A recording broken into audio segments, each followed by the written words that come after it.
Quick note, before we start, there are a couple of audio glitches in this episode. It's our first one and we're still finding our feet, so apologies for that. Hello there, welcome to the Bardo podcast. My name is Marc Salmon. I'm a comedian and practicing Buddhist, and I need a lot of practice. I also have a background in working in adult social care for many years. The Bardo is a Tibetan Buddhist term for the in-between state, that space between what has happened and what will be next. And it's in that liminal space that I'm hoping to operate in this podcast. We'll be talking to artists, philosophers, thinkers, comedians about alternative ways of thinking and being in the world. I'm not an expert. I've made plenty of mistakes and I've gained maybe a teeny tiny bit of wisdom from some of them. But we're going to be talking to people much smarter than me about increasing our imagination, our freedom, ways to be radically hopeful in these troubled times. This week's episode 1, is with Lara Ricote, a dear friend of mine, the Mexican-American award-winning comedian. Last year starred in Mitchell & Webb's sketch show, and this year is going to be the lead in the new sitcom Break Clause. This conversation was absolutely lovely. Very grateful to Lara. We spoke about play, work, comedy, clowning, not circus clowning, more like the philosophical form of clowning, which is about rejection and failure and how we respond to that and change in real time. We also discussed play as a radical act in this very rigid world. I'm looking forward to you hearing it, so let's relax, loosen our grip a little bit as we float downstream and enter the Bardo.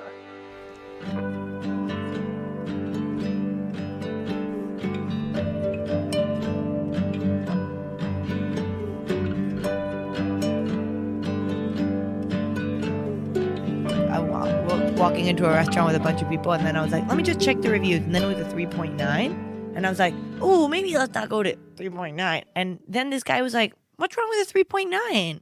Going to a Chinese restaurant is a 3. What's wrong with that? And I was like, what is wrong with a 3.9? Probably nothing. Probably it's fine. A 3.9 is an almost 4-star experience. Yeah, 4 stars pretty good, but 4 stars for some reason the 0.9 is like, forget it.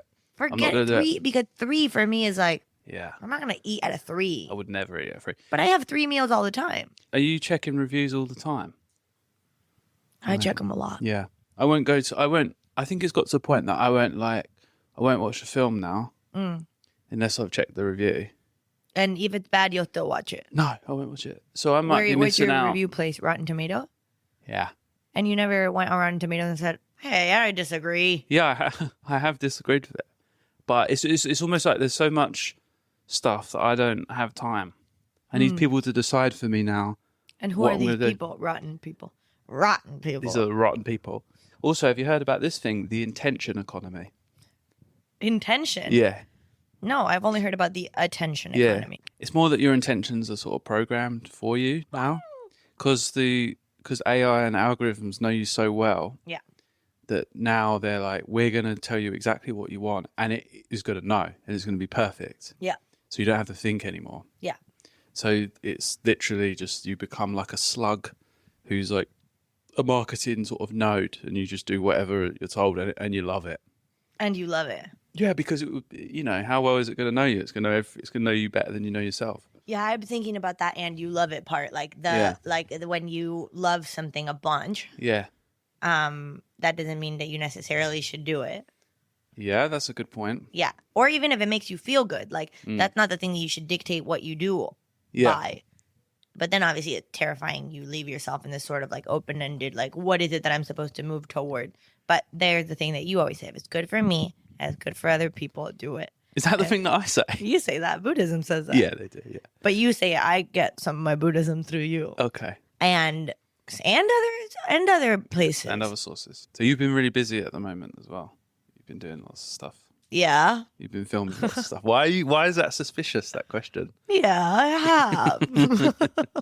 You've been doing lots of exciting things. Seriously. Yeah, has it been okay? It's been one of the best things I ever experienced. And also this moment in my life is also really crazy. Yeah. But I feel I feel really lucky. Kinda. Mm-hmm. Like, even just the way that this was set up, like, I did Mitchell and Webb, then I did Sam Campbell's thing, and then I did Break Clause. And, like, Mitchell and Webb was the first instance that it was, like, in terms of like what I had to do for them, the intensity grew like through the year. Like it was just like, if I could have asked for it to be set up one way, I would have asked for it to be set up the way that it was. Because like in Mitchell and Webb, I just kind of came in and I did the thing. Yeah. And like I tried my best and I tried to be crazy when I could, but they also didn't really want me to be that crazy in all of them. So it was like, oh, okay, you try some stuff and then like you pull back or whatever. And it's like not so bad if you didn't get kind of like all the way to like the limit of your person, like whatever your sense of humor is. Not so bad that you don't reach there, because it's like it's really not about me in that show. I'm like a supporting act. Okay. And then in the Make That Movie, it was like really exciting to be able to do it, but it's also somebody else's sense of humor that we're all like kind of pushing forward. And I fucking love that sense of humor, so I can't feel more excited about getting to push that forward. But also there's like the limit is set before my limit. Does that make sense? Yeah. Of like my sense of humor. Yeah. And the like my expression of it. Yeah. There's like Sam Campbell's way. Yeah. And then and I love that way. Yeah. And then in Break Class, it was like really I got to be exactly what I'm like. Really? Yeah. Because I think you were saying can I say this? You were a little bit worried because you were like, it's real. Real acting. It's real acting. Yeah. I don't mean to be rude when I say No, that. no, but I never did that before. Yeah, yeah. So, It's but not you rude. felt it was actually you. Yeah. Interesting. I'm looking forward to seeing it. I'm looking forward for When's you it to come see out? it too. In September maybe next Okay, year or cool. spring. Awesome. But I'll tell you more stuff about that outside of this podcast. Yeah, we're just having a catch up. I haven't seen you in a while. So, Yeah.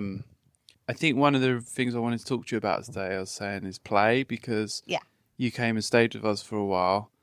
And what it was like the whole time you were there, it was really fun because like you seemed to bring this like sense of play to stuff. And I read this really great essay by a guy called Bob Black.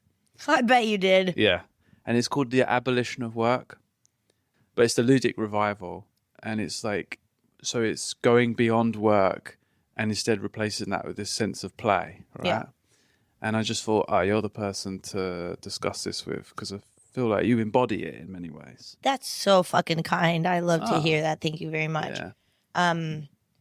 I don't know what I have to say. I mean, I will say a lot of stuff, of course. Yeah. But I mean, both of us, we do what anyone who's doing comedy in like a existentially engaged way.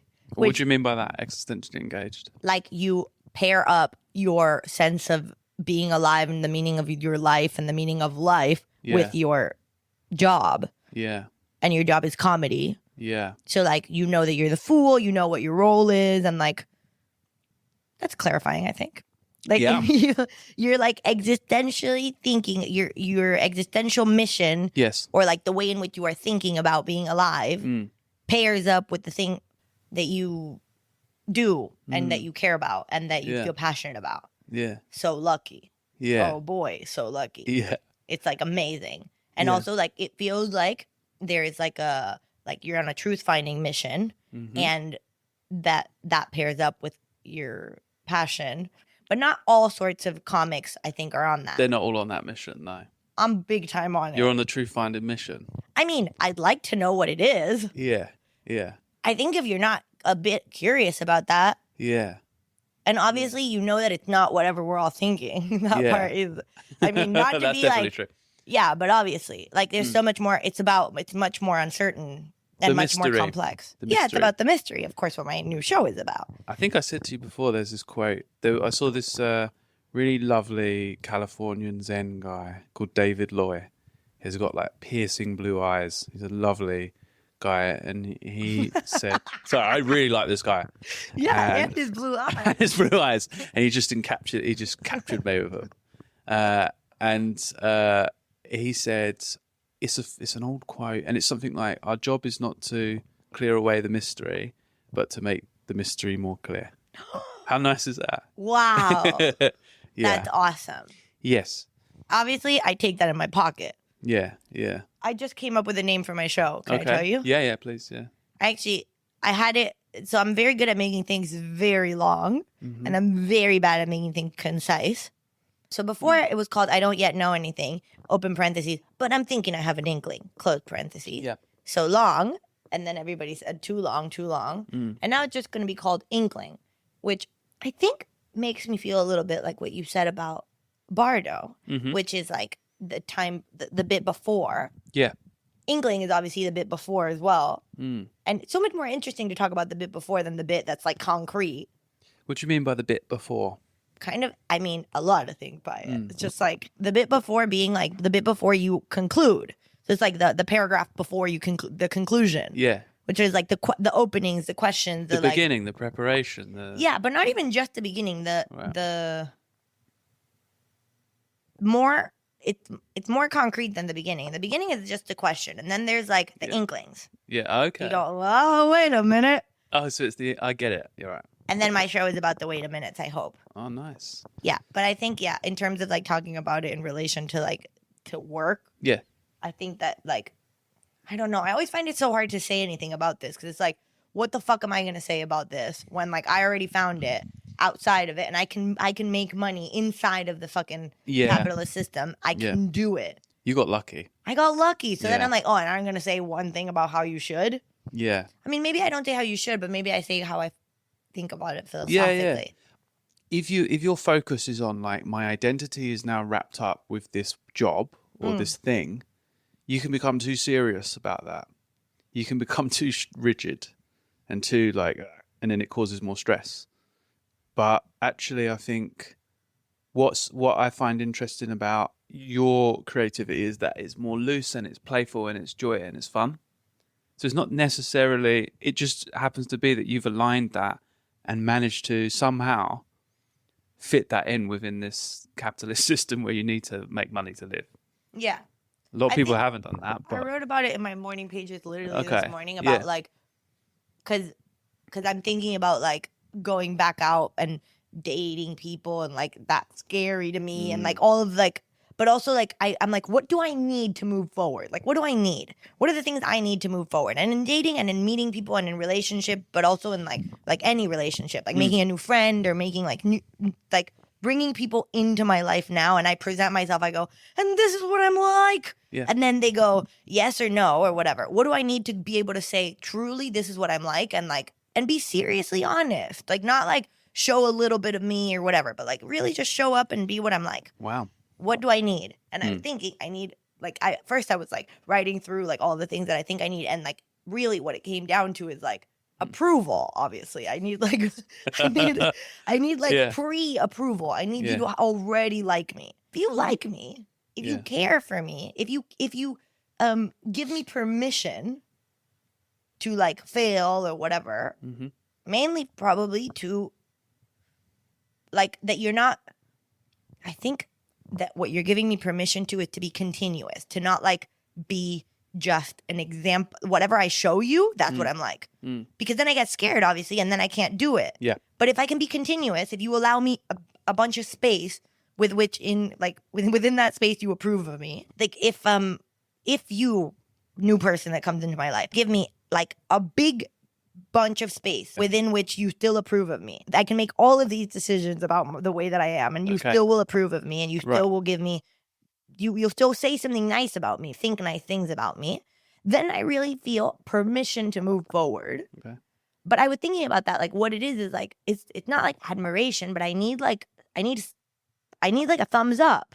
And in my comedy career, what I got was a thumbs up quite early when I came into this country, which made for this country to be like a sort of thumbs up to me in my head. And that's what I think gave me the space to be able to be playful because I'm not like obviously I think that when you're scared, it's very hard to be playful because you're trying to like to walk around something you're not even sure what it is, but you really don't want to touch it. And it's like, that's terrifying. And it's like a hidden monster that might fuck you up. And it's like, and you don't even know how it'll fuck you up. So that's even worse also. It's like unknown and fear, horrible. But unknown and like thumbs up, yes, please, I'm in. So that's what I feel is like the thing that like allowed me to find this sort of place here. Yeah. And in this house, it was so easy because I already knew all of you guys liked me. And I really like you guys, so I feel good. And then I can just... And you guys were very playful. I wasn't the one that made up all the games all the time. You guys made up all the games, but I'm just so fucking down to play. Because what? It's saying yes, isn't it? It's saying yes. Saying yes to the opportunity and the moment. And noticing that it's that it's an opportunity, and like, but also it's kind of like with your attitude saying yes to it from before, kind of being the type of person that people assume would say yes to it. You were saying that for you, it feels beneficial to have space to be able to explore and enact your own self in a way, right? But you said something interesting in that sometimes when you meet people and you show yourself and you feel like you've really shown yourself, and then suddenly it's too much. And there's this thing, I did a Zen improv workshop a couple of weeks ago. It was really great. Oh, can I come to that? Yeah, Why well, invite me to those things? I'm sorry, I don't think you're in town. Okay. But there's a guy called Jun Nimai. He's like a Japanese method actor, and he's been going for years. He was amazing. Wow. And he goes, so we did this exercise. You end up doing this thing where you're sort of telling a story, one's behind, and you sync up and you lock in. And there's a moment where you basically kind of, because you're so in the moment and occupied with that, you almost dissolve into like this thing where it's just that's what's happening. And there was a moment where I went, it was too much. Because the naked intimacy of being present fully with someone can be scary as well. Yeah, because you're not used to it. But when you're playing and when you're given the space and you're having fun within it, you're not even aware, but that's what you're doing already, right? Yeah. You're in flow, you're having fun. Does that make sense? Yeah, a lot. Yeah. But it is the thing that, like, that's the best part about play, that is, like, you're not, it's like not being aware that that's what's happening. Like, that's what you do after you think about it. You go, oh, okay, that's what was happening. I was being, like, kind of really myself with that person. Yeah. But it didn't feel like that because you were enjoying it, and that's, like, the state of flow in play or whatever. Yeah. But when it's, like, so in your face, it's kind of overwhelming, yeah. Yeah. Well, because it's like being like sort of naked in some parts, and then you go, you don't want to be aware of the fact that you're naked like that. You just want to be naked and also not think about it. Yeah. I think if you start thinking about it, then it like, well, that's because it's fear when you start thinking about fear. it. It's this self-protective thing that comes in. Why is that funny to you? No, just if I think about like everything boils down to fear, then you go, what am I even? Oh no, it's true though. I think yeah, there is a not. This is to oversimplify it, but there is often a choice between love and fear, right? And if you break down a lot of stuff, that's what's going on in a lot of like the dynamic. But it's made more complicated. But really, you're acting from a fear-based response or like an open love response, right? Yeah. Yeah. Yeah. So that moment of, as you said, like nakedness, that fear that comes in, I think is very interesting. We did you might have done this in like a clown workshop before, where you like have to sit on a whoopee cushion. Yeah. And you I have haven't, to, but I heard about this. You don't have to do anything. You just have to sit on the whoopee cushion. Don't try and be funny. Just sit on the whoopee cushion and be yourself. And it's amazing. You start doing silly walks, and you'll do anything to like, you'll employ any strategy to not be yourself, not to be seen. Yeah. And these masks and all these things. But when you really are seen, you're quite interesting. And we like it. But it's too vulnerable to be that. Yeah, but also like in the clown workshop, I always find that really interesting because I don't have an easy time at all in the clown workshop. Yeah. And like, I don't have an easy time in a lot of stuff. Like I really don't. With you, I have experienced mainly easy times around you and stuff. So I think you've seen me be having an easy time more than you've seen me have a hard time. I don't have an easy time all of the time. I probably have an easy time more percentage-wise. I'm having an easy time more times than I'm not having an easy time. Yeah. But in clown workshops, so like if you've not been on one, like what you have to do a lot is like you go and you stand in front of a bunch of people and you have to be really stupid. That's the fucking... And fail. Yeah. And then when you fail, you have to realize, okay, I failed, and you have to change. That's the whole fucking thing. And then you'll have a bunch of teachers and they'll never tell you that it's that. And like they'll say some poetic thing that will like confuse you. And like, that's good because when you're confused, you're being stupid. And then, but you have to remember that when it fucks up, you just change. You have to let go and you change. And it's like, obviously the fucking lesson of life that I want to learn, and like everything culminates in that one moment, and it's incredible and overwhelming and beautiful. Yeah. I like it so much. What is the lesson, would you say? Can it be put into words or not? Yeah, I mean, I think it's try. Yeah. Take a risk. Yeah. And check. Yeah. That's super important. Take a risk. Check how it's received. How does it make you feel? What is it? What happens now? Check. Yeah. And if it did not work, if there is a negative thing going on because of the risk you took, change.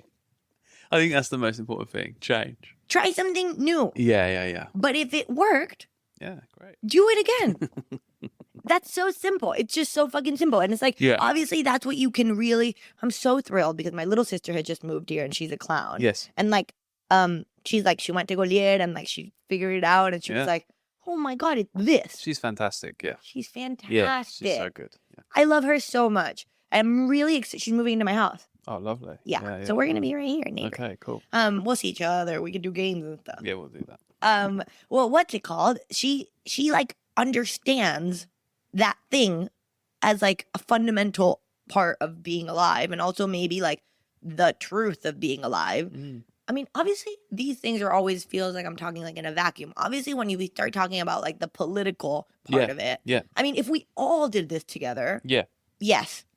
Yeah. But in a system that's fucked up. Yes. Saying something like, it's just this. It's like, obviously it's not just this. Yeah. And if you think that it's just about like your own relationship with your life, then you're missing something fundamental about being alive. And it's like the fact that we're all sort of having to do this together and like we're one and et cetera, et cetera. But if you think about it in this individual sense that we are thinking about it in this system now, it is like really the pathway to figuring out what you're like, what you like, and making art. And it's like, and that's a revolution in its own sense, definitely. But like really like unapologetically finding what you're like and like showing your fucking thing and being like, and this is what I show, and then changing also. Yeah. That's like, I feels like the whole point to me. Yeah. And Maya gets it. And so I get to have a relationship with her in a way that I never expected to. Wow. Yeah. Well, because it's very special when somebody gets that. And it's like my little sister, and she gets that. I think my mom gets it, but doesn't know she gets it. Yeah. Like, she doesn't, like, have it, like... Your mum is a, like, what like, actress? She's a soap actress. Soap actor, yeah. She's a soap actress in Mexico. She's incredibly playful. She's like the source of my playfulness for sure. She's super stupid. Yeah. Super, super, super. Yeah. Yeah, and like has like jokes on up her sleeve, like really is like playing around all the time. Okay. And that's really great. Yeah. What is it that you think you said that might not get in the same way that you're feeling you get? From my mom? Yeah. I think sometimes people embody something and they don't know. There's more like there's like the fool and then the thinking fool. Yeah. I have a really hard time thinking that I'm the fool and not the thinking fool. Like, I don't really want to be the fool. Oh, why's that? I kind of like, I want to be in on it. Okay. You don't want to be laughed at. Not really. Yeah. It's hard for me that. I know what you mean. I think I actually got into comedy because it's a way of like controlling the laugh, right? Yeah, and even if you let them laugh at you, it's almost like you've let them do it. You can own it a bit, you know, because of being younger and being around like a stepdad bullied me a bit, you know. Yeah. So it was like that was my way of. There's like the insecurity. You're like I think everybody when you start doing comedy, there's an insecurity, whether it's like being laughed at or. Like feeling stupid or feel like that. I think that's a big one. The stupid one is a big one, I think, for a lot of comics. Yeah. A lot of time. Yeah. A lot of the time. There's so many things I'll do. Like, I'm just trying to show I'm clever there. Yeah. Definitely. It's not even funny. I'm just trying to be clever. Yeah. Clever, but also clever in that, like, I can see, and this is what I say, like I can see is a big part of that. And that's the thinking fool. That's not the fool. And that's different than the clown, because the clown... Which is why when you sit on the whoopee cushion, you're like, because you're like, how do I, rather than just be. Yeah. Yeah. But the comic is how do I, and the clown is just. Yeah. Did that? Yeah. It makes sense. But To I guess to us, to no one else. But the seriousness of how you approach even like something like play and comedy and being like, I want to be the thinking fool is still taking yourself quite seriously. Yeah. And from an outside perspective, that is kind of funny. Yeah, it is funny. Because it's a stupid thing you're doing. Yeah. You know, like often, you know, like in your last show, there's a bit where you're walking up and down pretending to be a fart. Yeah. But you know that you take them so seriously, and you know that that's funny too. That is funny. And so you're in on that part too. Yeah. And you like to be in on that part too. Yeah. You don't want someone to be laughing at the fact that you are taking it seriously without knowing. You want to be in on every step of the way. I'm like that too. I want to be in on it. Yeah. And I think that that's the outline of the self. Okay. That's like that's like the ego. Right. That's like whatever. I listened to Ram Dass the other day, and Oh, he's like, the whole point of knowing that you're nothing is like so that you can laugh at how nothing you are. Yeah. But by laughing at how nothing you are, you're the something that's laughing at how nothing you are, and like getting caught in this loop all the time. Yeah. Is this thing again? It's exactly this, which is like you are. Yeah, you're just caught because you. And Jacqueline Novak had such a funny bit in her work in progress about that. Okay. Like how like she wants to meditate in order to be the water droplet like inside of the ocean. Mm-hmm. And she wants to like return to the ocean, but she wants to still be the water droplet in the ocean. She doesn't want to forget that she's that water droplet in the ocean. Like it is that you don't want to let go, but in order to be the real enlightened person, or like, which I don't even know if I want to be that. I don't know. That feels like maybe even too much. Well, it's not a thing. The idea is that you already are enlightened. Yeah. We just don't know that. Yeah. Because, as you just said, in that moment, sometimes if you meditate or you just have a moment in flow or whatever, sometimes you just laugh. You don't even know why. In that moment, that is, I think, the lightness, the letting go. And okay, now I'm going to read you one thing. So okay, this is a book that my ex-boyfriend Fernando gave to me. Yep. That is an amazing book about creativity and flow and play. Yeah. What's it called? It's called Free Play by Steven Naknamovic. Oh, yeah. He gave it to me when we first started going out, and I read it when we first started going out. Yeah. And then 5 years later, I read it again, and I was like, oh my God. All the stuff I highlighted, I'm like, shut up, bitch. You got no idea. And now I feel like I really can, understand it. Yeah. And it's in Spanish. Okay. So I'm just going to tell you about some part. And I'm having a good time. This is a new idea I had, which is like, before I used to highlight when I'm reading, and I'd highlight kind of seriously. And now I put huge if true. Yeah, I like this. That's fun. Yeah. Have some fun is what I would think. Yes, I think so. Okay, well, this is Fernando's 8 years older than me, and so he gave me so many things that he's been an artist for way longer, and this is one of the things I'm really thankful for. Yeah. Okay, this is Platón.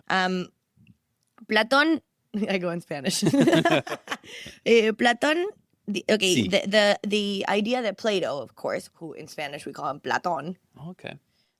Is that learning is actually in real life remembering. Okay, the dialogue Menon, for example, Plato shows how Socrates liberates the slaves. He liberates the slave that is supposedly ignorant of all of these knowings by asking the right questions in the right form. Because if you can liberate. Yeah. If you can liberate yourself from your ignorance by asking the right questions in the right form, this is the enlightenment thing. Right. This is the thing is already there within you. And yes. It's not that you're going out. You reveal it. You reveal it. Yeah. This is the thing is in reality, learning and is actually remembering. Okay. And he says,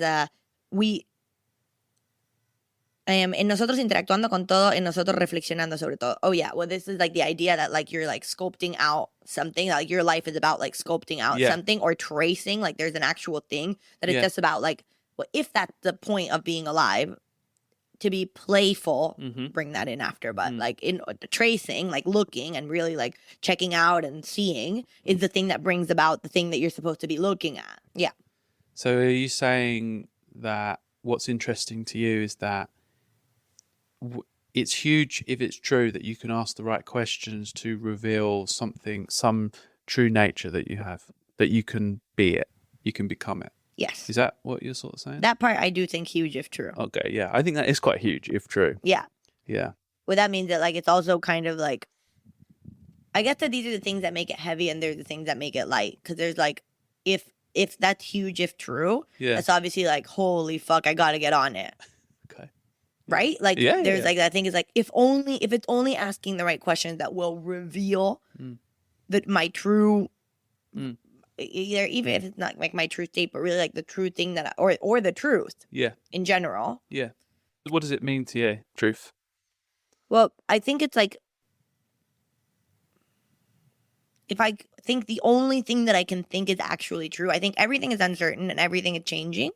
And so basically pretty much nothing is fully true. Yeah. Truth, like as a truth, truth as a thing feels a bit rigid and like set in stone. And like there's like and this is it, and fact. And it's like, and fact also is like, what are you talking about with fact? Yeah. Like fact is obviously depends on the questions that you asked and like how you arrived at like that fact. Yeah. So, but then also when you think about truth in relation to like all the things that you've like, they're all the stones that you've set down to be like, and this is the truth or whatever. Yeah. Like if you start thinking about, okay, what are all the things that we've like decided upon in order to arrive there? These kind of crumble because they're like, because of the questions we asked, they're like our facts or whatever. Yeah. Wow, I talk so confusing. I really wonder if anybody will at all. But you understand me. I understand, yeah. And people have understood me many times before. Yeah. In this life, Yeah. I've had many conversations. Yeah. But really what I think is like, is the only thing that is true is change and uncertainty. And that's painful, I guess. But also it's fine. I kind of find it fine. Yeah. That things change all the time and that things are uncertain. I think when you get with it, it's fine. But when you resist it, then it's not fine. Yeah. You know, you made me think of something because you're talking about facts and rigid. There's this really nice thing. Someone that like really inspired me and like I'd say opened my mind when I was younger. My uncle gave me this book by a writer, Robert Anton Wilson, who I talk about all the time. Yeah, you I'm love obsessed with him. And he was It's so nice to love someone like that. I love him. That's awesome. And he was like the gateway to all of the things I'm kind of interested in. And so and it's nice, isn't it, when you come across something like that? It's amazing. And a portal man. Yeah, he's a portal man. And he was a Discordian, which is do you know Discordianism? Maybe. It was like a religion disguised as a joke or a joke disguised as a religion. It was like a countercultural thing. One of the things they had was Catmas. So instead of dogmas, they had Catmas, which they said are relativistic meta-beliefs. And they're true in some sense, false in some sense, both true and false in some sense, both false and true in some sense. Perfect. You know? And if you say that 666 times, you will achieve enlightenment, basically. That's funny. Yeah. So talking about this play and this remembering and what you're interested in is trying to get to this true nature, this potential that a human can have to be present, to flow, to live fully with love and not fear. Yeah. Now, some of the things maybe blocking a lot of people from doing that, as we said, is fear, but also rigid structures that like don't allow us space to do that. That sometimes we think we can't even do that. We're so tired. Yeah. I'm tired a lot. Yeah. We're so tired and worn down and battered, and our potentiality is taken out of us when we're younger in many ways. Yeah.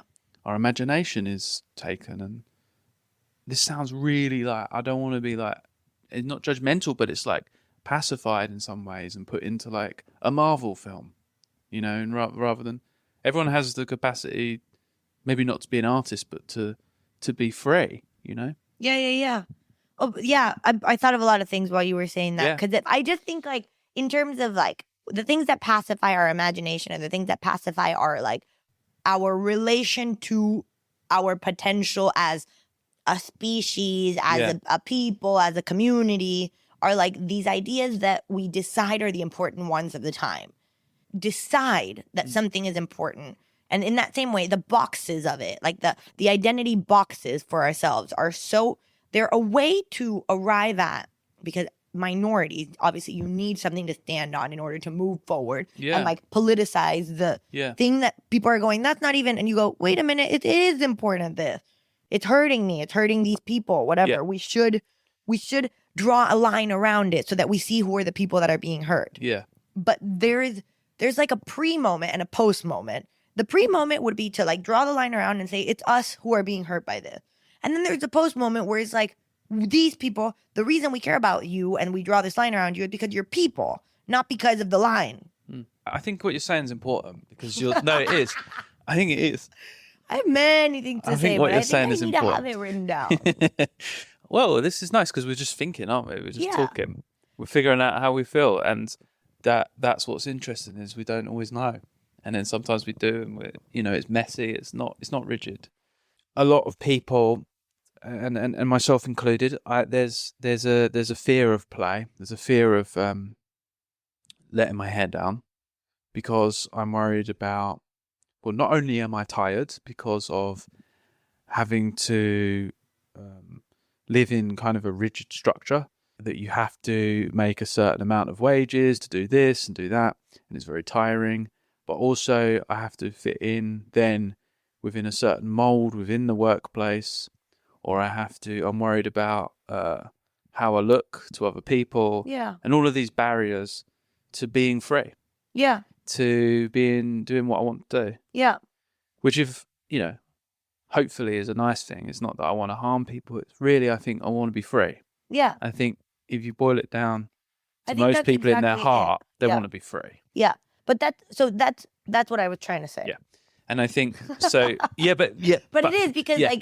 because the thing is that these people, the reason they're even talking about the reason anybody talks about what they would like to fix is because they want to be free. Yeah. And then you get caught up in the very same types of ideas that got you to this place. Yeah. There's like the rigid ideas that people put on us. Yeah. But then you get stuck, and it's obviously only understandable that you get stuck. It's not your Yeah. fault that you get stuck, like on your way to freedom. You get stuck within the like the same rigid ideas that got you stuck in the first place. You can't unstick yourself. Yeah. I think it might be Padmasambhava, the Buddhist. I think it's Padmasambhava. And it's something like, may your view be as wide as the sky, but your morality as fine as a grain of sand. And this is like, I know you like Ram Dass, like the sort of middle way, the both. Yeah. This and, right? Because not only, like, you could look at things from a big perspective and say that really identities and all of these things are models and stories that we tell to help us navigate the world. They have no inherent truth with a capital T. They're, as I said, they're Catmas. They're relativistic meta beliefs that help us navigate like this dreamlike existence that we're in. Yeah. And when we take them too rigidly, it can actually be harmful to us and harmful to others too. But at the same time, this is where you have, I say morality is fine as hand, they have effects. Yeah. They have dreamlike effects in a dreamlike world. So people suffer because of things that happen to them. So they're useful. Yeah. They're tools. But to move beyond that as people, it's like we need to understand, okay, you're playing this role, I'm playing this role. How can we play together a bit more? But it's really the thing. It's like if we were even for 1 second thinking about the fact that we're playing a role. Yeah. But we're not. And it's almost impossible is how it feels. Like how to relate. But that's to relate to yourself as something, knowing that you're nothing or knowing that you're part of it all. Yeah. It's kind of where the thinking mind gets us in trouble. Yeah. Like it's impossible to do it without the thinking mind. Yeah. Because the thinking mind is the thing that lets you know, hey, you're just playing a role. Yeah. You have to think about it in order to get there. Or you have to feel it, I don't know, through meditation or whatever, which I guess. But even so, you still need to verbalize it and like add language to it and let that kind of sink in through first head, then body. Then you go, oh, I really understand that I'm just playing a role.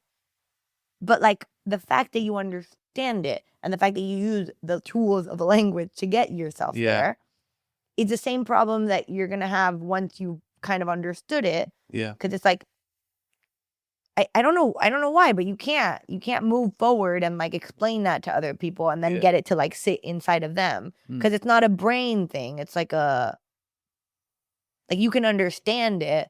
Yeah. But if you start thinking about it, then you're separate again. Yeah. Yeah. But you need your brain, the thing that makes you separate, to get you to understanding that you're not separate. This is the middle way again, because it's both.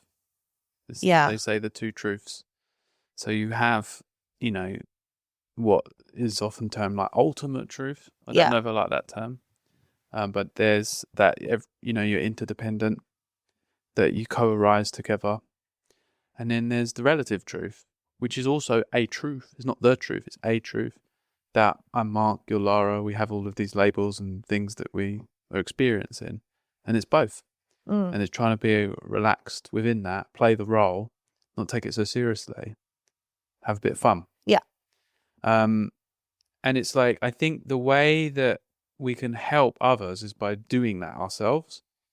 So if you become fun, if you become like just relaxed, and people suddenly become a bit more relaxed around you, but you can't tell people, hey man, you're playing a role, you need to stop doing that, you need to chill out. Cause like, fuck you. Yeah. What the fuck? What, this is serious to me. Yeah. And so it's, that's the skillful means, isn't it? That's how you become it yourself. You catch yourself when you do it. Yesterday, I noticed we had like a little a dinner thing, and I came in, and someone was talking about something, and I noticed myself suddenly, my little mask come out. I don't know why, something mentioned about maybe Buddhism or something, and then I was like sitting there, and I noticed I was sitting there like this. Yeah. And I was playing in my head a little bit, like, hey, I'm a spiritual guy. Yeah. And it's like, we do this all the time. We get locked in. When you catch yourself, it's quite funny, actually. Yeah. But like most of the time, I don't catch myself, and I'm taking it so fucking seriously. Yeah. And I think our culture, but that's the thing. You do play seriously. That's the fun of it. You take it seriously. Yeah. Yeah, it's like knowing which one to take seriously, which is because like even now, like talking about this, like thinking about these things together now, and I feel, and don't touch my knee. And be very careful not to touch my knee during your podcast. I'm so sorry. Yeah, and you should be.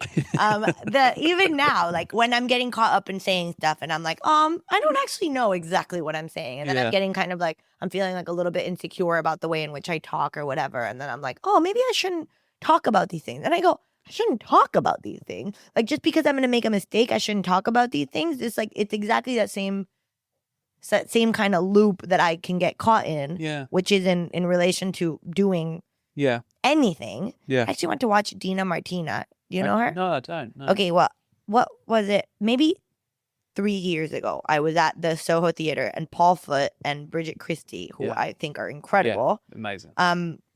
Said they had just come out of Dina Martina, and they said, oh my God, Dina Martina, whatever. I heard that in Soho Theater, and I was like, Dina Martina, who the hell? I put her in my book.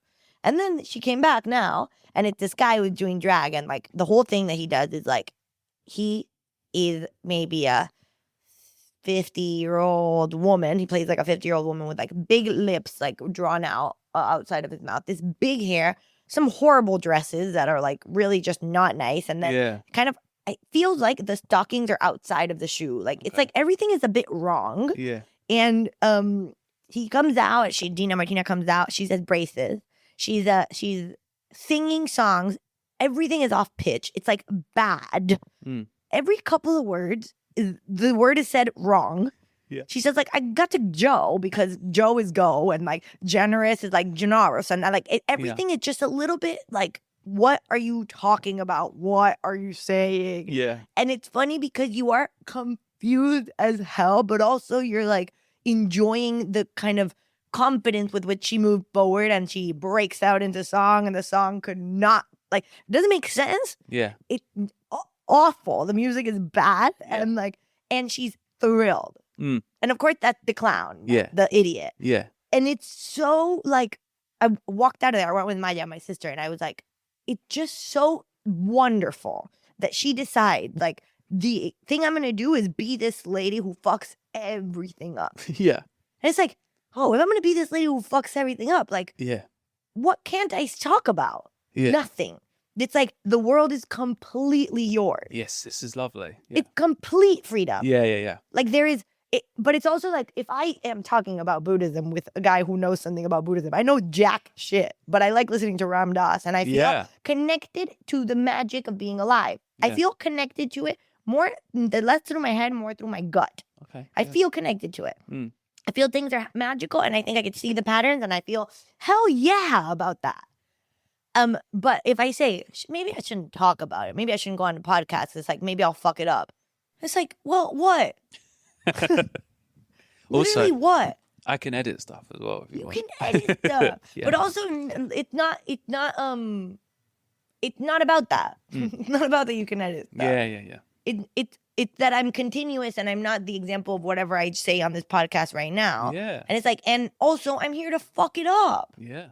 What am I here to do? What a beautiful place to be like, I'm an ass and so are you.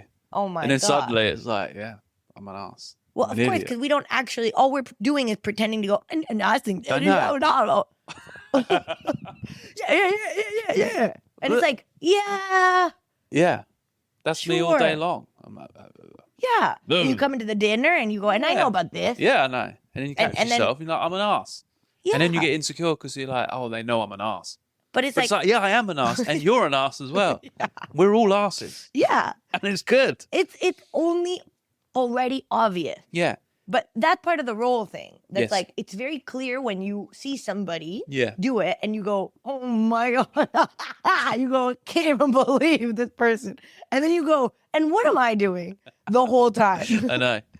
Like, sometimes my older sister will say lingerie. She'll say lingerie.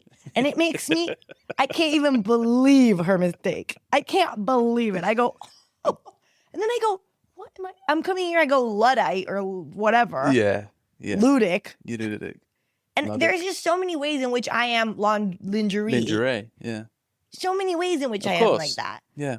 But there's just like, I don't know, you get caught up in this thing because you want to hold on to something. Yeah. In order to hold on to something, Abby Wambach said something really nice about thinking about that the other day. We were talking and thinking about that. And it's like that you want to make something like the mystery so small so that it can be certain, small enough that you can crush it. Yeah. And you rather it be small enough that you can crush it than it be huge and complicated and mysterious. And it's like, hello? Wake up. Yeah. Yeah.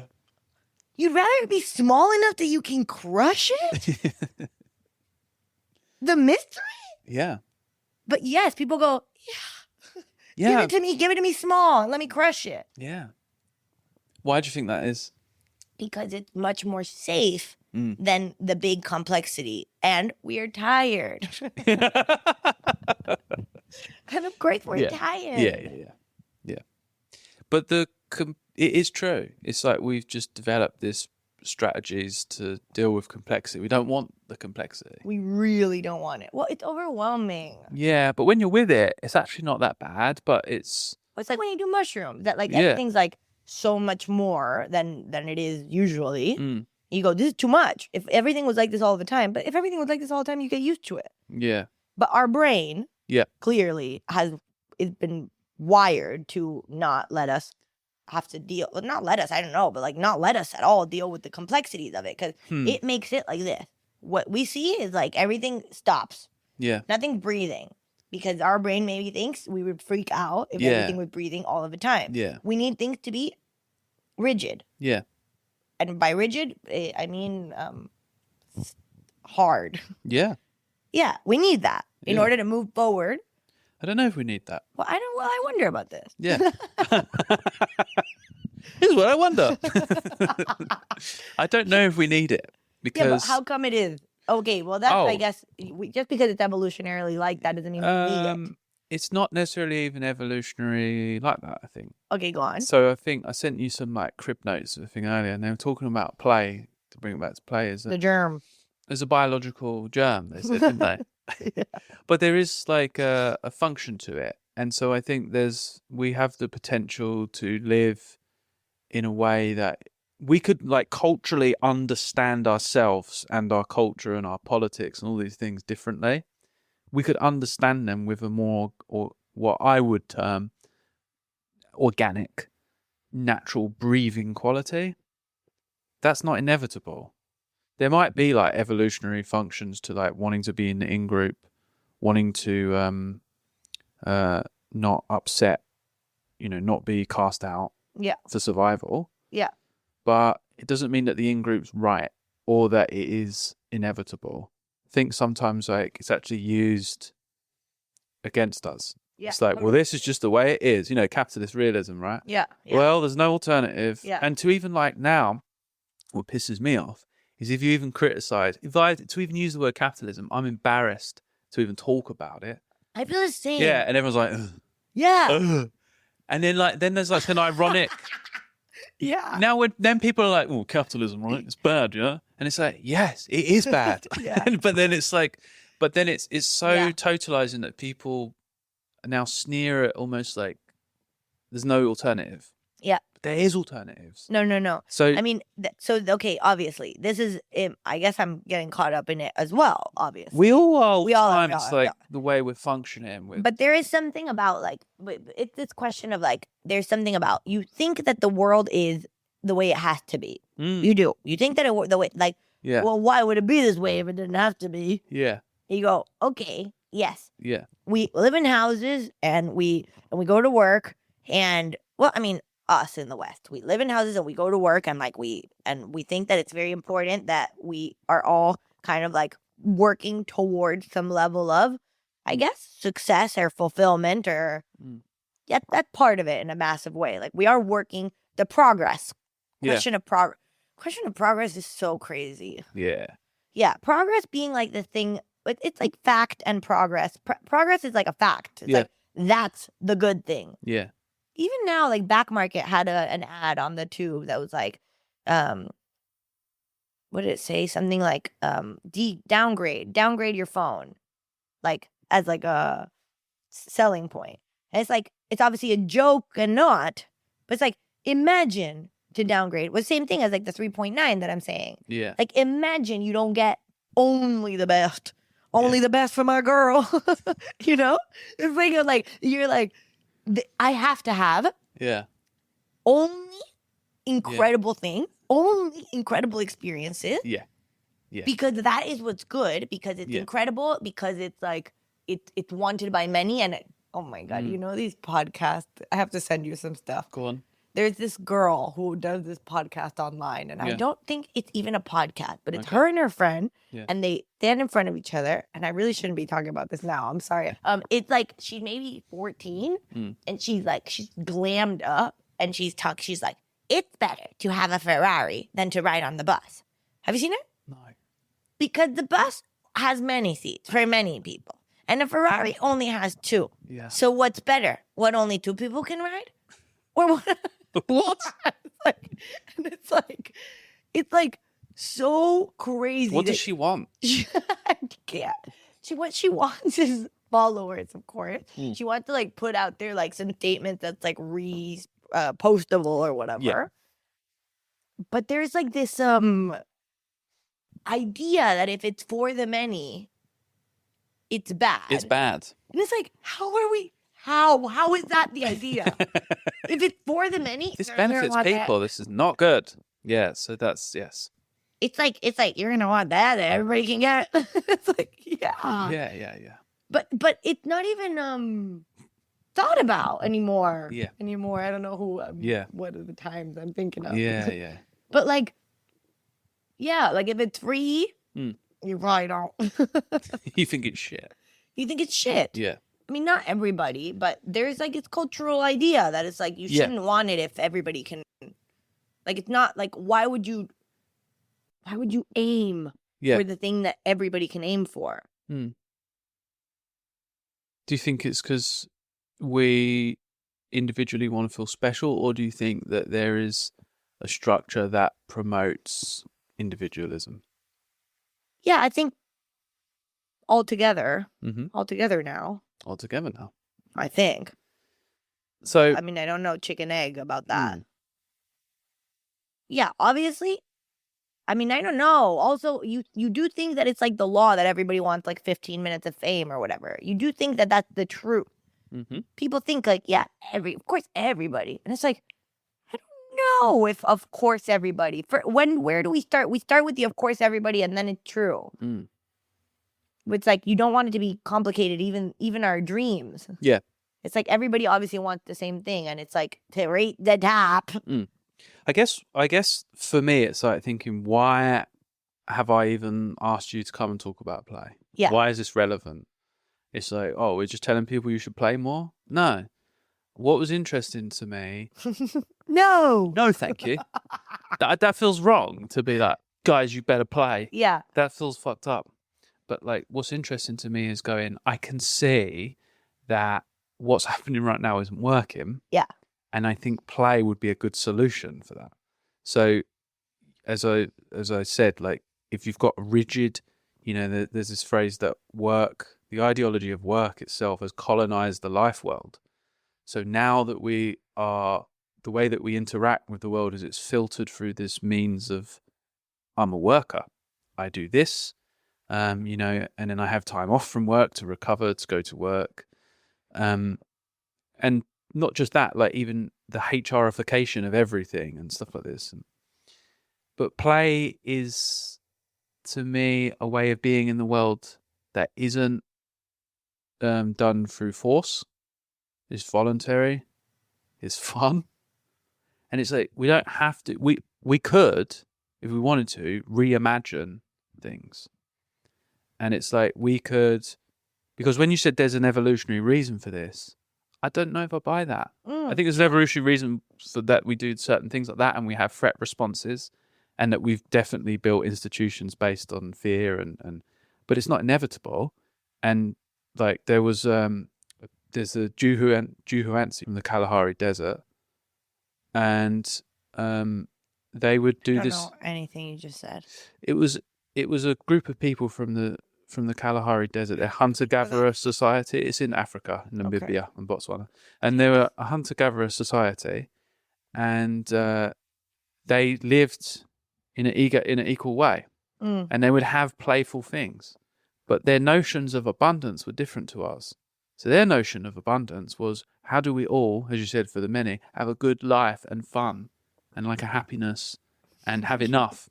Rather than, how do I get all these things? Yeah. And acquire this status and belongings to feel safe individually.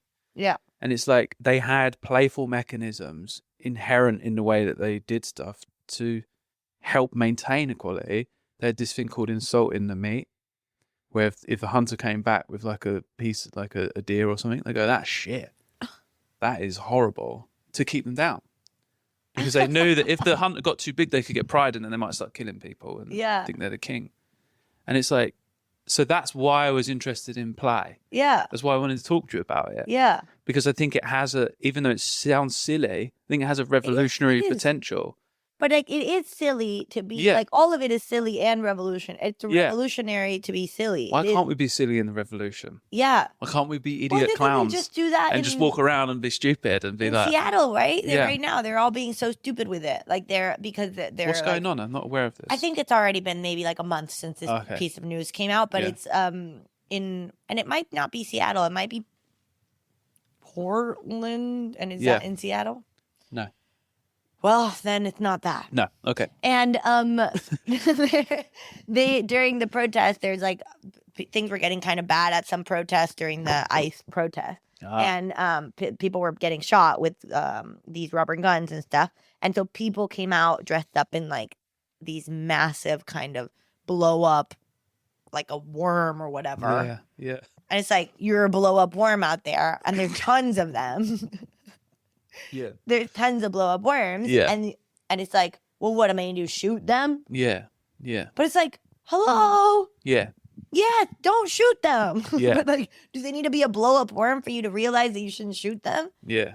But yeah, kind of, sometimes. Yeah. But it's like, that's what silliness brings into the gun of it all. You go, oh, gun, but also then blow up worm. You go, we're being stupid. What the hell are you talking about? But we're being stupid. Yeah. It's like, wait, you're not going to be serious with somebody who looks like a blow up worm. You're not going to be talking to somebody with a gun. Yeah. If what they're doing back to you is like a poem or whatever. But the thing is, there is truth to that, but also some people say that like Donald Trump is kind of a blow up worm, isn't he? Yeah. And so, but we are serious with him. Well, I wonder. But he actually can't take a joke. Yeah. I actually wonder if he's kind of a blow up worm or if he's kind of like an evil. What is he? Well, just like a greedy, an evil Satsuma or something. A what? Satsuma? Satsuma? A Satsuma, like a Clementine. Like an evil Clementine. Yeah. Yeah.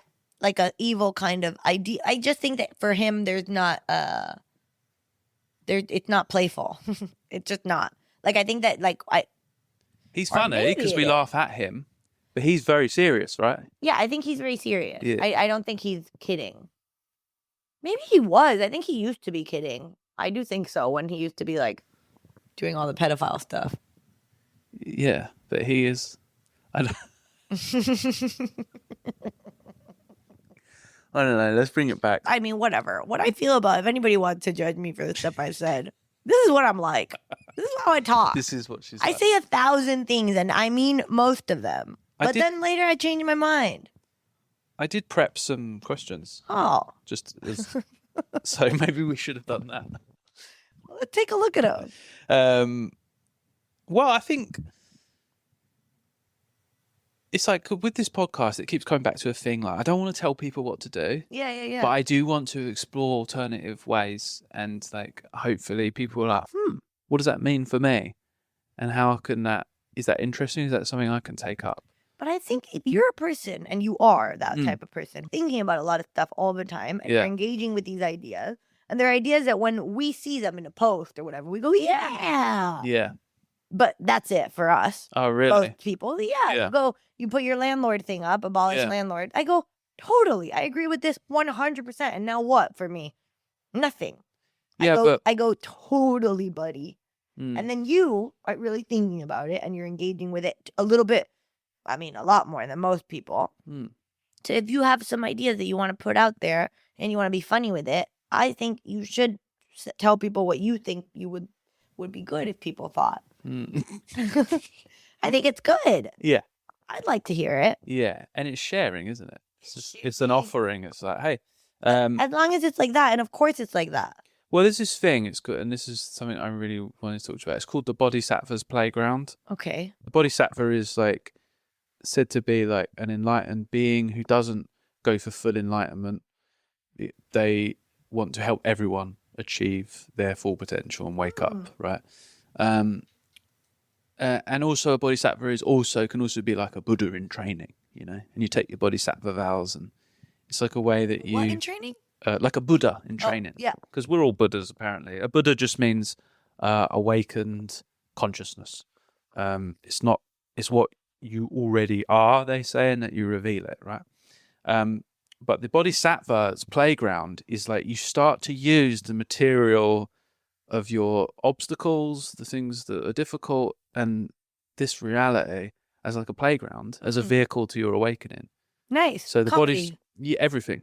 So bodhisattva's like grateful to others because like if they're pissing you off, it's like, they're like stink or whatever. You're like, well, that's great. They're like my greatest teacher because they're showing me what's really going on is inside me. Yeah. And what's really going on inside you is that you're an arse. To bring it back to that.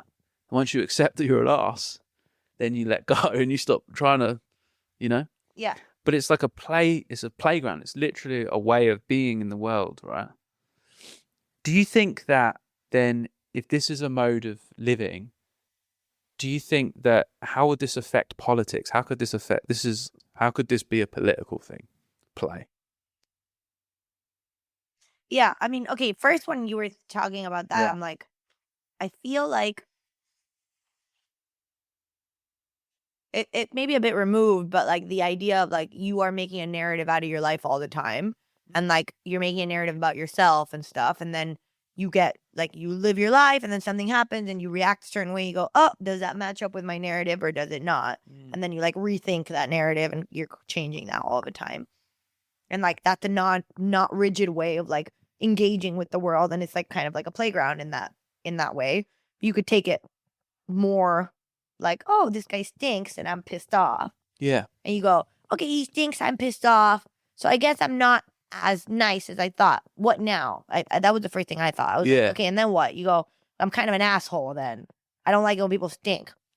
Or I go, okay, I don't like it when people stink. I'm pissed off. Yeah. So I guess I'm kind of an asshole. So I guess I have to work on that a little bit more. Yeah. And maybe sometimes you stink. And maybe sometimes I stink. So then how do I release the anger that I have towards this stinky man? Yeah. Rather than take it out on him for being stinky, I go, this reflects on me and my understanding of the world has to be one way. And if people stink, then I get pissed off. Yeah. Then maybe I'm like getting pissed off too easily and I have to work on how pissed I am or whatever. You can still ask them to like wash. And you can still, yeah. But you don't have to be as upset about it. Hello, just a quick pause to let you know that if you're enjoying the podcast, you can support us on Patreon. In the show notes, there's a link to that. The show will always be independent and ad-free and open to all. But if you are able to support, it just helps with the care and time that goes into making these. So I'd really appreciate it. Anyway, let's get back to the podcast.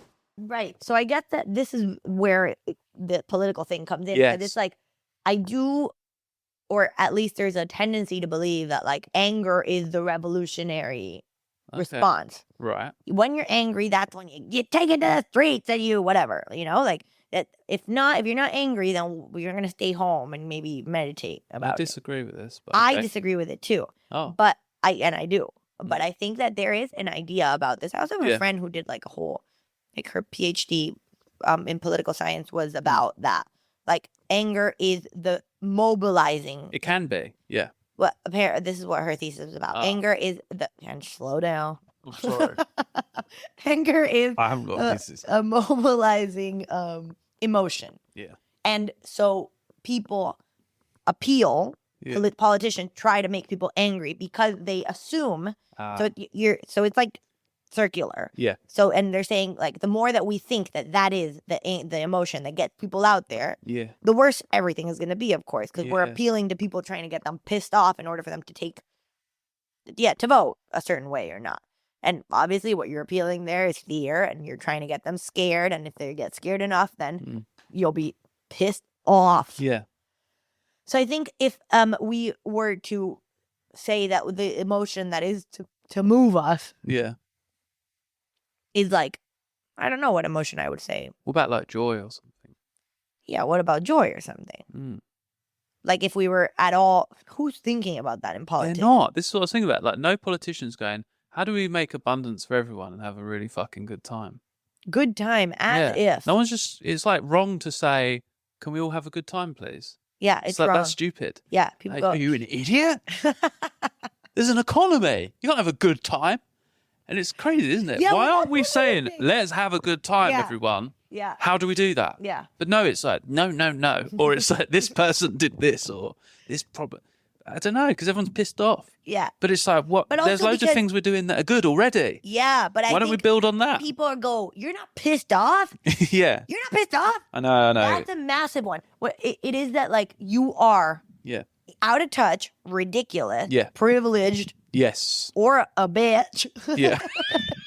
If you're not pissed off. Yeah. How are you not going to be pissed off? People are dying. Things are awful. Yeah, of course. And it's like... You can have both. You can have both. Yeah. Totally. You can be pissed off. And I am pissed off, obviously, about things that are bad. Yes. I don't think it's good that things are bad. It's bad. It's rude. It's rude. It's not good. But also, at the same time, I think that the point of being alive, sometimes I say some words and I hear like a cruft. And then I just said the point. Say, where is that G coming from in that letter? Right. Anyways, in that letter, the P. The point of being alive is to obviously have a good time. Obviously. Yeah. Because one of the things that I've been thinking about lately is this is my life. Yeah. This is my life.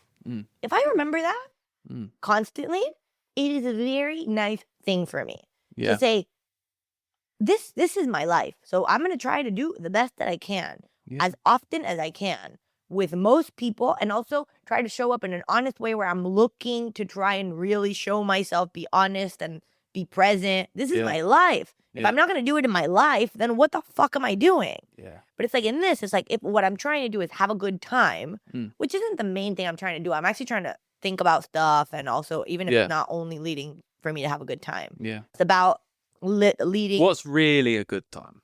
Yes. That's the wisdom, isn't it? Yeah. Because you could say that our culture actually is also saying, let's have a good time in terms of the corporations. Let's have a good time by feeding you this, baby. You know what I mean?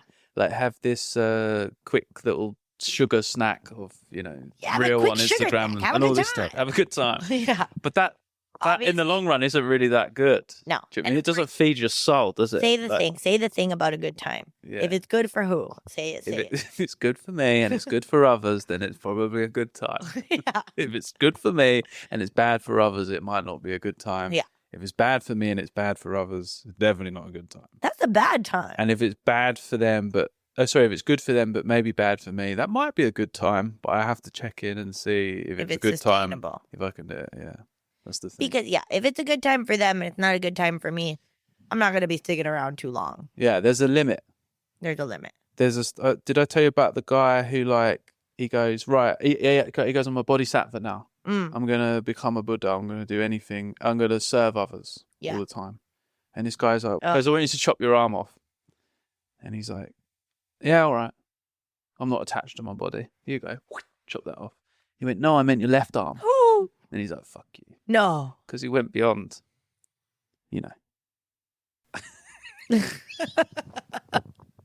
That's, totally. Is that your story? Is that it? That's a good story. How long we've been doing this? And what about this little clock that you have there? Yeah, I don't know. I was looking at that. You put that there. I did. I'm going to have to edit this bit. Yeah. Right. This bit is bullshit.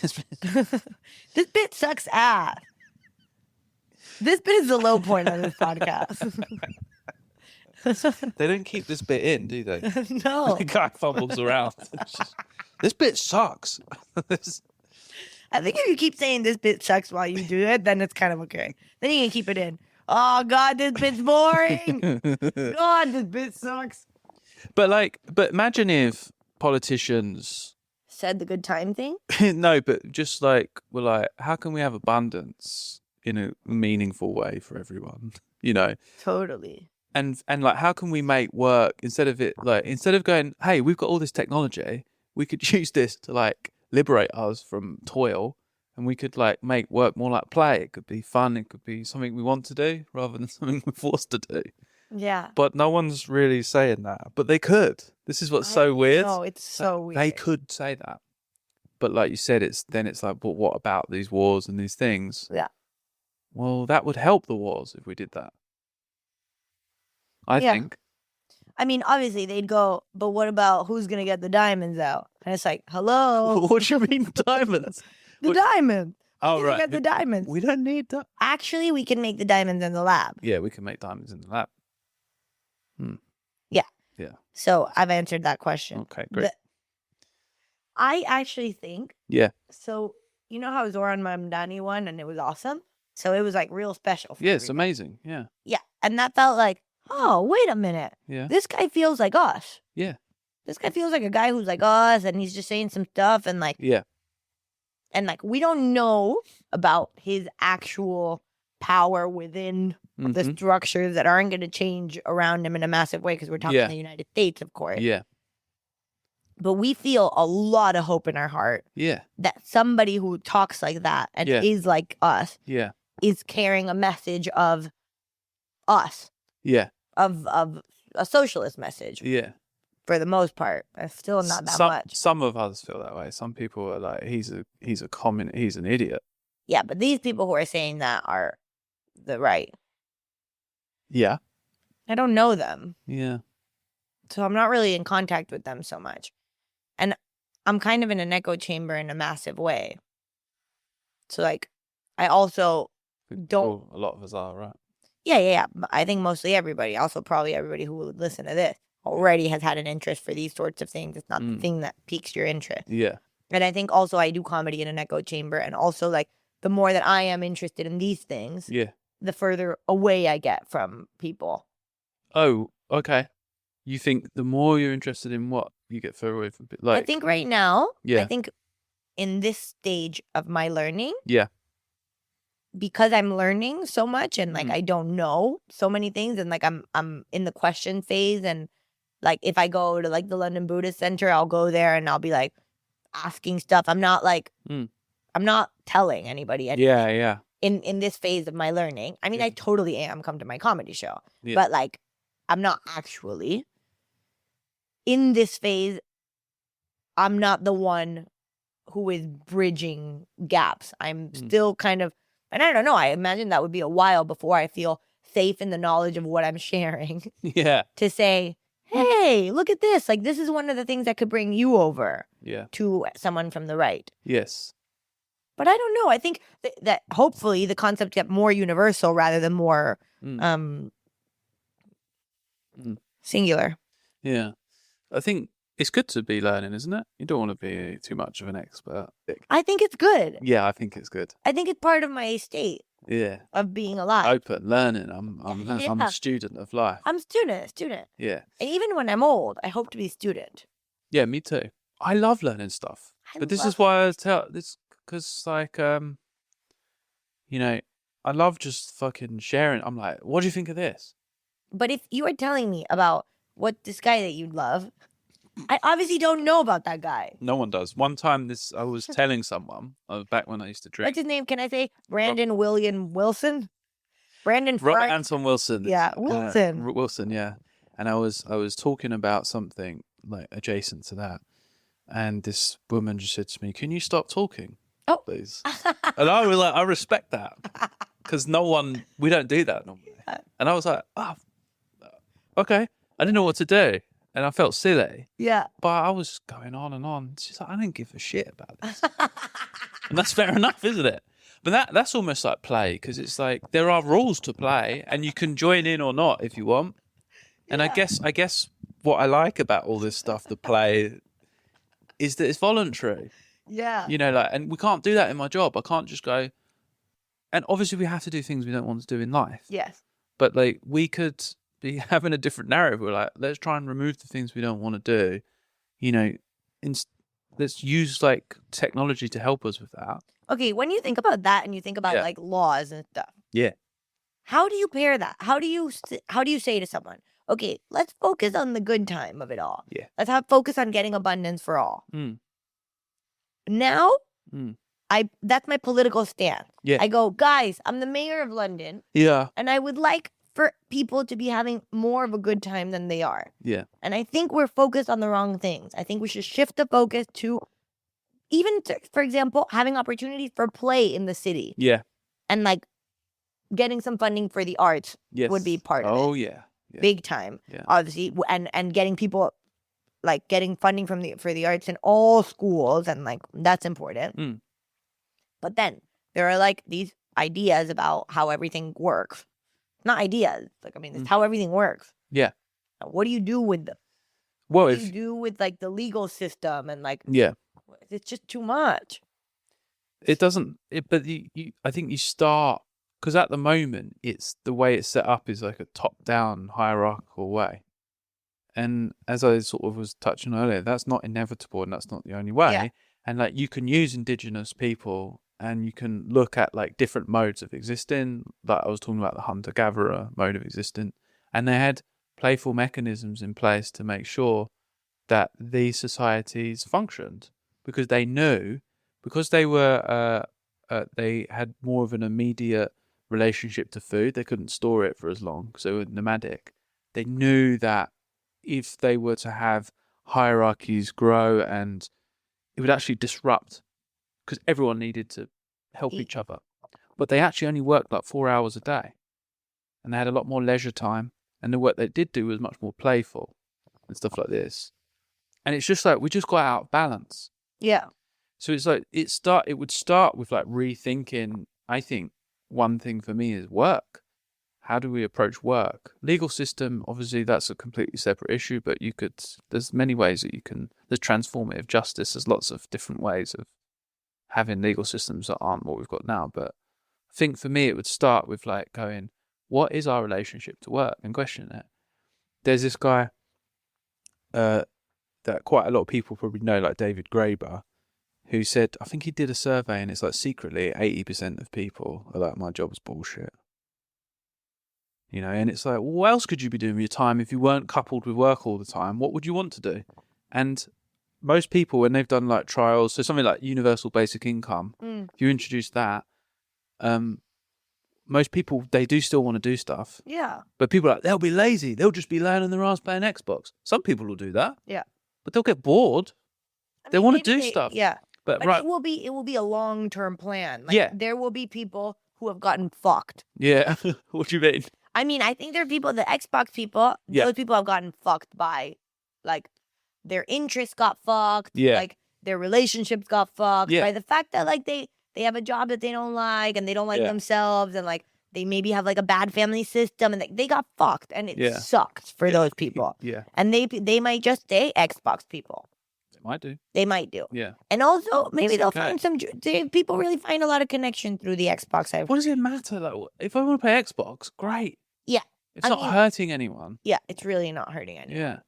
But it's like, we can't tolerate them. I don't want to work because we're all forced to work. So then you're like, well, I'm doing this thing for that person. But it's like, well, let's try and go beyond it then. Yeah. Let's have a discussion where we're like, let's go beyond this. What can we do? Yeah, I think it's accepting that part, like, if we are to move towards a change in the way in which we structure our society, there will be a new generation of people that will be really helped by it. Yeah. But there will be some people that are just going to be lost in this, in kind of the limbo in between the new and the old. I think it's already happening. You've got like a rise of like AI and automation, right? So jobs are being lost. So I think we have to have this discussion. You know what's one thing I noticed the other day I was thrilled about? Just noticing that like, it feels like there's been a move in the movies, at least, towards projects that take so much more time, that are like, just thinking about like Guillermo del Toro and Frankenstein now, which I didn't even see, but like he's doing something special. And he took so much time. Everything took so much time. He got the people that were interested in making the designs of the fucking whatever. Everybody was like specialized as hell in something stupid. Yeah. Really, because in terms of what it's bringing to society for you to take 11 hours a day to make fucking Jacob Elordi look like that. Who fucking cares? Yeah. But at the same time, who cares? The people who are working on their craft. Exactly. They're perfecting something stupid for the sake of art. And this is what society is made of. People. People who care about things that are minute, that they care about it deeply. And if they really, that gives them joy. And it's like a wonderful thing to watch. That feels like all of these people coming together and making this project, making this movie. Who knows if it'll be high grossing, if it'll bring money or whatever. Not really about that. It's about the fact that that's a response to AI in a massive way. Yeah. It's and the same, like, adolescents being shot all in one. Like, amazing. The fact that you are putting so much care and effort into the thing. Or what was it? Wallace and Gromit that you showed me? We loved it. Yeah. It's awesome. Yeah. And the care. It is awesome, isn't it? It's like, awesome. You can see the thumbprint in the plasticine. That is incredible. Yeah. And how are you knowing that they spent months and years on this project, going to be on your phone, relating to it in a half-assed way, when people have cared so much about this thing? There is like a response within the arts already to extra time and care to things that don't matter so much. Yeah. Because we have everything at our fingertips. Yeah. And it's like, that feels revolutionarily hopeful. Yeah, I think so. Yeah, I was like, oh, I'm glad. Yeah. I'm glad we're doing one-shot things, and we're being like, guys, they did that all. Like 75 people were stressed as fuck for a couple months. Yeah. To try and get that all in one shot. Yeah. And if one person fucks up, everything got fucked. Yeah. And they did that for us to watch. Yeah. They weren't paid more because it was one shot. No. But it was because they care about it. Yeah. And because that's what we should move toward. Doing things because we care. Yeah. I totally agree. Well, that was a spiel I had. It was lovely. Up my ass. It was awesome. I think it's care. It's a care. It becomes, we move from an economy of scarcity to an economy of abundance and care. And how do we care? How do we care about the world? Yeah. Because what we have on this brief, is it sojourn? What do we say? This brief life that we have, this dalliance with life. Why am I talking like this? I think you should. I just felt very flowery. Like this brief dalliance of existence. But Dude, why? podcast, man. Say whatever I want. Beautiful. I mean, a nice thing. Say whatever nice. Yeah, like I say, it's my podcast. If I want to go down a road of hatred, but I'm going to do it. Much nasty. I got some beefs to settle. Much nasty out there. In this life is so brief, and what we have is time. That's it. That's the thing we've got. And it's like, if you're doing what you care about, that's what it comes down to. Like, I don't know about anyone else, but a lot of the time I'm doing things I don't care about. Yeah. And like, I care about my community. I care about other people. I want to help them. So it's not that I don't want to do things for the community, but it's that, you know, we're forced to sell our time so much to do things that we don't actually have to do. Yeah. If 80% of people are like, most of my job is bullshit, why don't we accept that? Do you know what I mean? And go, we're all doing bullshit. We don't have to do this. Yeah. But it's like, do you think it's just because people make a lot of money from that system and they don't want to question it? Or why aren't we just saying that? Yeah, I just don't think people spend a lot of time thinking about this anyways. Like, it's not... I'm an idiot if I say this. If I said this to, like, racists, she's, for a start, she's not a good example, but that's the sort of person that I would... That's the sort of person you pick for this example. I want to talk to you about this idea because she's unfortunately become radicalised by YouTube videos of Tommy Robinson. No. And now she's like, I can't include this, obviously, can I? Maybe you can. Okay, so someone I know has become radicalised by YouTube videos of Tommy Robinson. And that's the sort of person you'd love to have this conversation with, right? But they'd be like, shut the fuck up. What the hell are you talking about? My thing was like, I don't need this. What would the world look like if unemployment wasn't a disease to cure, but play was the cure to work? That's my final question for everyone. Yeah. I honestly think that the way to talk to your racist is through care. I actually think that we hit a nail there. Yeah. On its head, if I may. Yes. I think if people started thinking about what they actually care about and see what they're spending time on, and that people were actually able to make a small shift in their life to spend more time doing things that they care about, or maybe discovering what it is they could care about, because obviously a lot of people don't know. Yeah. That's a luxury in this life, to care about something and do it. Yeah, it is. Crazy and sad. It shouldn't be. Obviously it shouldn't be. I feel privileged that I can do things I care about. It is a privilege, but it's like, that's a privilege? I want to share it, exactly. That should be a right. Yeah. That should be a right. That should be a right. Well, maybe it's like that. Maybe that's the campaign. What? Privilege should be a right. Privilege should be a right. No. The privilege, that it shouldn't be a privilege to do things that you care about. So it's like caring. Yeah. So it's like, what do you care about? Yeah. And we're not talking, you don't have to be a good person. It's not about being a good person. What do you care about? I care about other humans. No. You don't have to say that. You just say, what do you like spending? Be honest. What do you like spending time on? Yeah. But it's about... What if some people are like, I like to spend time like punching like swans or something? What is the percentage of people you think? It's quite low, isn't it? Yeah. And I think those people, one of the things I think is that we kill them. No, we don't. I think we kill them. No. I think they need to be killed. I think those people need to be killed. All right. And I think it needs to be nasty. I think those people need to be murdered in a nasty way. I think those people need to be cut. I think those people should be put in like a CGI sort of, like they go into like some CGI where they can punch them. I don't care about that. That's fine for me.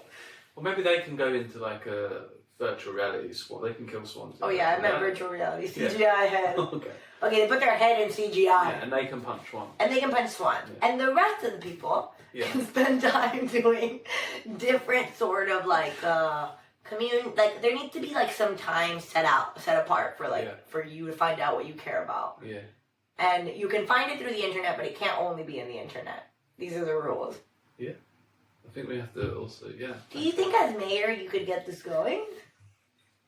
Why don't you'd be a good mayor? I don't. You think I'd be a good mayor? I want to go beyond mayors, that's what I'm saying, I think. I know, but it has to start somewhere. Yeah, well, I think it's starting with people just sitting down talking about what's possible. How can we, and I think, you know, we could make this the imagination age, you know, we could, with kids, there was a thing I was reading about saying to kids, what if questions, at school, rather than like, what's what's this, who's that, but instead it's like, what if? So you go in, here's the reality, climate change is coming. There's probably going to be increasing wars, What if? What could you do? And letting kids like come up with solutions. And they'd be hilarious, would they? This is not happening already? I think it should happen more, like, together. That's very lovely and simple. Yeah, because to return to the thing, all the stuff we spoke about, and maybe we got a little bit lost along the way, and that's fine. I'm not ashamed of that, that's me too. Yeah, of course. But it's like, but what we were trying to get at, we were trying to talk about, you use this lovely image of like an outline of the self. Yeah. And that's what it is, it's an outline, it's not fixed, it's not solid, it has the potential to be a piece of shit, and it has the potential to be beautiful and amazing. And it's like, understanding that that's the whole of society as well, it's myths. It's not a fixed actual thing, but we all act as if it's real. Yeah. So we could imagine different things. Yeah. We can do it. Yeah, we can do it. Yeah. In terms of the what if thing, I know you're closing. Yeah. And it was gorgeous. Oh, it was good. Can you let me finish? No. Okay. I think that we got serious about some stuff. Yeah. I think that was maybe where I got lost though. Oh, right. In getting serious about it, because it got like I was thinking seriously about it, where it's like it is the trap of it is to think seriously about it, but also think lightly about it. Oh yeah. And yeah, I feel hopeful. Yeah. But I think that things like this make me feel hopeful. Like being part of the conversation makes me feel hopeful. Nice. Yeah, well, because it's also not really something at least not in the last couple months, I haven't talked about it enough. I want to hear about how to hold the fact that everything is deeply complex and it has to be. Yes. And that's tied to the mystery of it. Yeah. That you can't fully grasp it. Yeah. And also that if you simplify it, you can see how we're all playing a role. And it's like, that is a simplistic narrative and a really complicated. Definitely. How to hold both of those things together is something I don't know how to do, and I'd like to hear some people talk about it. I think that would be an excellent discussion. We had one like that already about the meta crisis, so that will be released. So listen to it. Great. Yeah, there's no answers. It's just like because we're learning. Shit! Fuck you and fuck off with this. Yeah, of course. We're finishing now because Lara's getting out of hand. Thanks so much. Of course, that was really man. nice. Yeah, thank you. Okay, post addendum, a couple of things. One of them is that we should have said that improv should be government mandated. And the other one is one of the ways that you should have fun that I forgot to say that's essential to the way that I think you should play in life is play with language. I did say that, kind of. And when I said that my sister says lingerie. Yeah. And then it cracks me up. But I was talking about it more in the sense of like being above people. But if you can remember that language is so funny and our tool to like have some fun, that's really good and important. And it brings play into your everyday. What about that game that you used to do where you sort of have to... Rolfing. Yeah. Can you explain that? Yeah, so rolfing is something that I used to play with my ex, and we found out that it was a thing that we could just do. It's really fun. And what you do is that you hold a vowel. So, for example, you are talking, you're trying to trick your brain into saying something that you didn't know that you could say. And what you do is that you just horrendous time tonight. So I didn't know I was going to say horrendous time tonight. But what you do is that you hold the O, and then you hold it long enough to go, whoa, where is this going? Yeah. And then you find out where it's going by saying some stuff after. Does that make sense? Yeah, so what we're saying is we think we should all quit our jobs and do this instead. Wasabi is a fruit. Thank you. That's it for this week's podcast. Thank you so much to Lara Ricote for that lovely conversation. And I'll put details to her upcoming shows and details like that in the show notes below. I'll put a suggested reading list in there as well.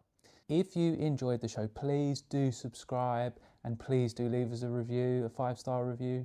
Would be great in these early days. Let's get it out there. Let's get people seeing this thing. That's it. We'll see you next time in the in-between. Have a good one.